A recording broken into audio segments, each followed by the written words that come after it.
తదుపరి రాశి మిథున రాశి. మిథున రాశి వారికి ఈ 2025 ఎలా ఉండబోతుంది చెప్పండి మేడం?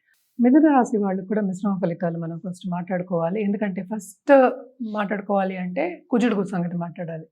ఇందాక చెప్పినట్టు కుజుడేమో చాలా స్తంభించిపోయి ఉన్నాడు. పైకి కిందకి so first half of this year అంత బాలేదు అనే చెప్పాలన్నమాట. So first half of this year ఖర్చు అనేది కొంచెం విపరీతంగా ఉంటుంది. కానీ వీళ్ళకి ప్లస్ పాయింట్ ఏంటంటే మనకి శని గ్రహం మూవ్ అవుతున్నారు కదా మార్చ్లో. అంటే ఏంటి మనకి మార్చ్ ఎండ్కి మూవ్ అవుతున్నారు. సో అది ప్లస్ పాయింట్ అయింది. ఎందుకంటే శ్రమ అనేది చాలా అధికం కనిపిస్తోంది. శ్రమకి తగిన ఫలితం అనేది కనిపిస్తుంది 10th. సో కెరీర్ డెవలప్మెంట్ అనేది చాలా బాగుంది. ఫైనాన్షియల్ సిచ్యువేషన్ కూడా ఇంప్రూవ్ అయ్యే ఛాన్సెస్ ఎప్పుడు ఉన్నాయి. Second half of this year చాలా ఛాన్సెస్ ఉన్నాయి. ఎస్పెషలీ బిజినెస్ పీపుల్ కూడా బాగా విస్తరిస్తుందనే చెప్పుకోవాలి. ఫైనాన్షియల్ అప్హీవల్ అంటూ ఏమీ లేదు. లాస్ట్ ఇయర్ కన్నా ఈ ఇయర్ వీళ్ళకి చాలా బాగుంటుందనే చెప్పుకోవాలి. ఎందుకంటే గురుగ్రహం కూడా మళ్ళీ మూవ్ అవబోతుంది. అంటే మేలో మూవ్ అవుతున్నారు. సో ఆయన వచ్చారంటే అప్పుడు లగ్నానికి వచ్చినప్పటికీ ఇంకా బాగుంటుంది వీళ్ళకి. అంటే మనం గోచారం వరకే మాట్లాడుతున్నాము. వ్యక్తిగత జాతకం చూసినప్పుడు అది డిఫరెంట్ ప్రెడిక్షన్స్ అనేవి వస్తాయి. కానీ జనరల్గా మాట్లాడుకోవాలి అంటే second half of this year చాలా బాగుంది వీళ్ళకి. అంటే దేంట్లో బాగుంది అనేది మోస్ట్ ఇంపార్టెంట్. కెరియర్ పరంగా చాలా బాగుంది. అలాగే మనం చూసాము అంటే కూడా దూరపు దేశాలు అంటే 9th ఇప్పుడు రాహు పడ్డాడు. సో దూరపు దేశాల్లో బిజినెస్ చేసేవాళ్ళు కానీ ఆన్లైన్ బిజినెస్ చేసేవాళ్ళకి కానీ తప్పక చాలా చాలా బాగుంటుంది.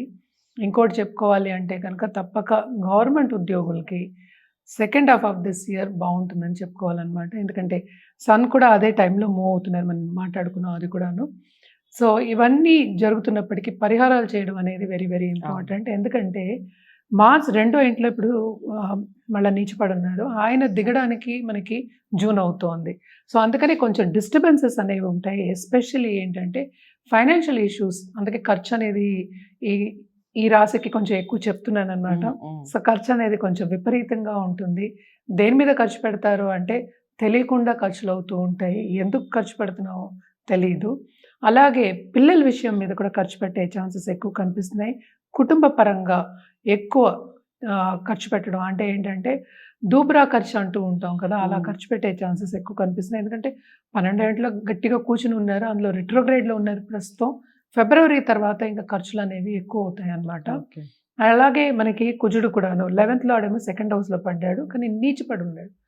కొంతమంది జాతకాల్లో నీచభంగ రాజయోగాలు ఉంటాయి. అవన్నీ మనం విడిగా వ్యక్తిగతంగా చూసుకోవాల్సిందే తప్ప దీంట్లో ఏంటంటే ప్లస్ పాయింట్స్ ఉన్నాయి, మైనస్ పాయింట్స్ ఉన్నాయి. అందుకనే మిశ్రమ ఫలితాలు అని చెప్తున్నాము.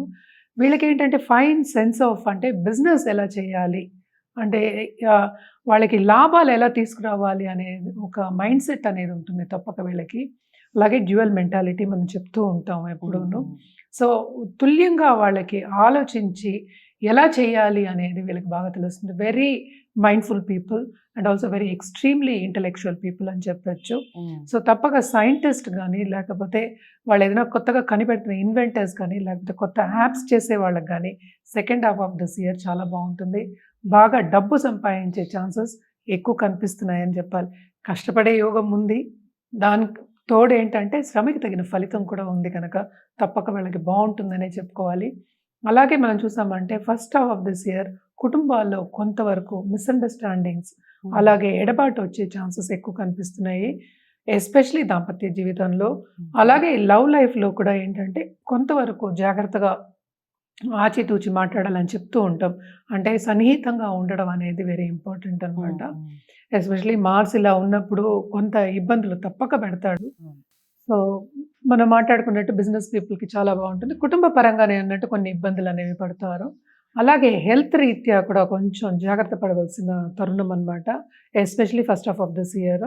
సో ఇవన్నీ కొంచెం తగ్గాలి, లేకపోతే కొంచెం ఊరట కావాలి మీకు అన్నిటిలోనూ అంటే పరిహారాలు తప్పక చేయవలసిందే. వీళ్ళు ఎవ్రీ వెడ్నెస్డే గణపతికి పూజ చేయడం అనేది మంచిది. నిత్యం పూజ చేసుకోవడం చాలా మంచిది. అలాగే ఏ గురు కాళ్ళు పట్టుకున్నా చాలా మంచిది. వెడ్నెస్డే చేయొచ్చు, థర్స్డే చేయొచ్చు. అలాగే ఏంటంటే సిల్వర్ పెట్టుకుని, అంటే సిల్వర్ ఎందుకు చెప్తామంటే దానికి ఉన్న మెటల్కి మనం ఎప్పుడు ఒక ప్లానెట్కి మనం అసైన్ చేస్తూ ఉంటాము. అలాగే కూడా ఇదివరకు పూజలు చేసినప్పుడు కూడా సిల్వర్తోనే ఎక్కువ చేసేవాళ్ళు. అట్లీస్ట్ సిల్వర్ ఉద్ధరణ పెట్టుకుని పూజ చేయడం కానీ లేకపోతే అర్ఘ్యం చేయడం కానీ ఇవన్నీ చేస్తే చాలా మంచిది. అలాగే ఆడవాళ్ళు especially on Wednesdays silver jewellery వేసుకోవడం చాలా మంచిదన్నమాట. ఇవన్నీ ఎందుకంటే ప్లానెటరీ పొజిషన్స్ కొన్ని అంత బాలేదు కనుక. ఎందుకంటే రాహు కూడా మూవ్ అవుతున్నాడు. మనకి తెలుసు 9th రాహు ఉన్నాడు. మళ్ళీ ఏమో 10th ఏమో మనకి శని, 12th ఏమో జూపిటర్ మేజర్ గ్రహం. అలాగే మనం చూసామంటే 4th కేతు. అంటే ఏంటి, కొంతవరకు ఆటంకాలు దేనికి వస్తున్నాయి మనకి కంఫర్ట్ లెవెల్‌లో.